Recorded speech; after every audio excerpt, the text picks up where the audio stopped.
Seguro que más de una vez hemos querido saber qué está pasando de verdad por la cabeza de alguien. Pues bien, hoy vamos a ver cómo ese arte casi místico de leer a las personas se puede convertir en una habilidad muy real, muy práctica, una que se puede entrenar. Vamos a ello. Ojo, qué frase para empezar, ¿eh? Leer la mente es real. Suena fuerte. Pero a ver, ¿a qué se refiere con esto? No va de tener poderes psíquicos ni nada por el estilo. Va de algo mucho más terrenal, pero igual de fascinante. Una habilidad que se basa en la observación, en el análisis. Y lo mejor de todo es que es algo que, bueno, con un poco de práctica e interés, nos permite mejorar muchísimo la forma en que conectamos con la gente. Y es que, claro, desarrollar esta habilidad tiene unas ventajas muy, pero que muy tangibles en prácticamente cualquier aspecto de nuestra vida. Fíjate, hablamos de cosas como, pues, mejorar nuestras relaciones, claro, resolver conflictos de una forma más sencilla, pero también negociar mejor en el trabajo o incluso, ¿por qué no?, protegernos de quien intente engañarnos. Es que al final, entender qué motiva a los demás es una herramienta súper práctica. Vale, pero antes de lanzarnos a ver técnicas y trucos, hay que dar un paso atrás. Lo primero, lo fundamental, es tener la mentalidad correcta. Es que es imposible analizar a nadie si nuestro propio juicio, nuestras ideas preconcebidas, nos están nublando la vista. Entonces, la pregunta es obvia. ¿Por dónde empezamos? Pues mira, el camino no arranca con cosas súper complejas, sino con unos principios básicos, con los cimientos de la observación. Y aquí están las 3 reglas de oro para empezar. La primera, fuera prejuicios. En serio, hay que dejarlos en la puerta. Que alguien tenga un mal día no significa que sea una mala persona. La segunda, el contexto. Siempre hay que tener en cuenta el contexto. Y la tercera, que es quizás la idea más importante de todas, establecer una línea de base. ¿Y qué es eso de la línea de base? Pues muy sencillo. Es el comportamiento normal de alguien, su estado de fábrica, por así decirlo, cómo habla normalmente, cómo se mueve, sus gestos habituales. Una vez que tenemos claro cuál es su normalidad, cualquier cambio, por pequeño que sea, salta a la vista y se convierte en una pista muy valiosa sobre lo que está sintiendo en ese momento. Muy bien, con esta base ya podemos pasar a las herramientas. Para entender de verdad a una persona, tenemos que fijarnos en dos cosas. Por un lado, sus motivaciones internas, o sea, el porqué de sus acciones. Y por otro, las señales que emite, el cómo lo expresa. Vamos a empezar por la parte más difícil, la que no se ve a simple vista, las motivaciones. Y es que toda acción humana, de verdad, hasta la más insignificante, tiene una razón detrás, un motor que la impulsa, aunque a veces ni la propia persona sea consciente de ello. La clave está en descubrir ese motor.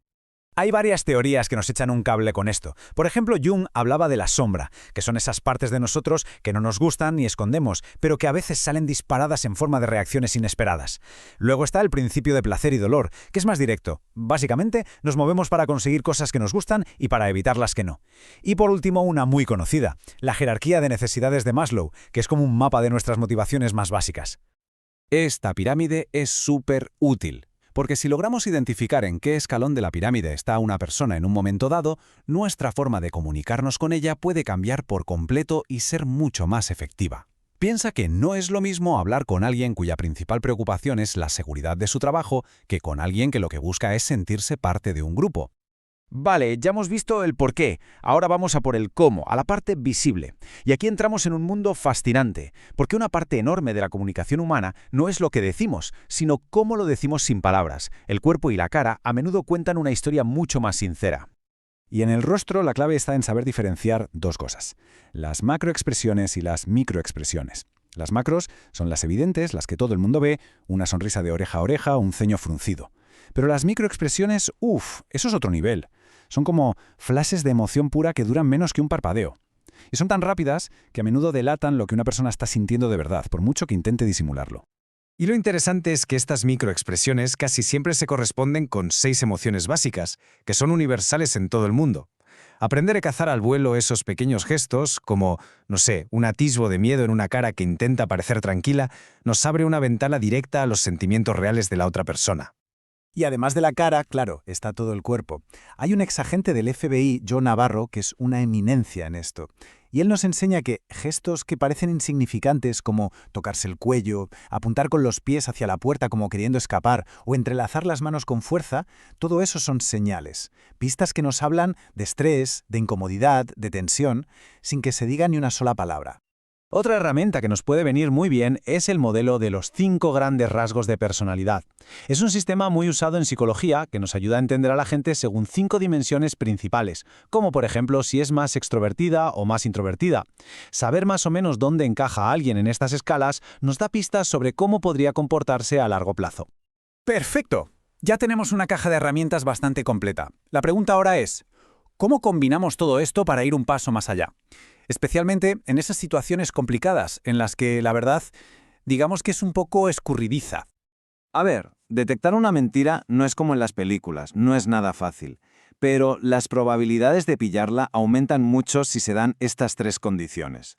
Primero, si ya conocemos la línea de base de esa persona. Segundo, si la conversación es espontánea. Y tercero, si mentir tiene consecuencias reales para ella. Si se dan estas 3 cosas, es mucho más fácil que la persona cometa un desliz y se delate. De hecho, hay una técnica un poco más avanzada que se basa en esto, aumentar la carga cognitiva. Piénsalo, mentir es agotador para el cerebro, exige mucho esfuerzo mental. Así que si durante la conversación metes preguntas inesperadas o cambias de tema de repente, puedes sobrecargar su cerebro y hacer que la historia falsa empiece a hacer aguas. La clave siempre es buscar las contradicciones. Pero ojo, que aún hay más. Hay otras herramientas muy potentes. Por ejemplo, el theme slicing, que es básicamente esa primera impresión, esa intuición rapidísima que a veces tenemos y que, sorprendentemente, suele ser bastante acertada. Luego, las palabras que eligen a personas son un chivato increíble. Y por supuesto, sus cosas. Cómo tiene su casa, su coche, su escritorio. Todo eso nos está contando una historia sobre quién es y qué le importa. Y esta frase lo resume a la perfección. La ropa que llevamos nunca es solo ropa. Es una declaración de intenciones. Es nuestra forma de decirle al mundo, este soy yo. O al menos, así es como quiero que me veáis.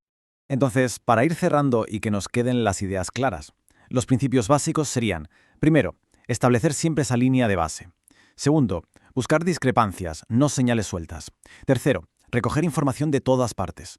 Cuarto, nunca olvidar el contexto. Y quinto, y muy importante, recordar que las personas no somos estáticas, cambiamos.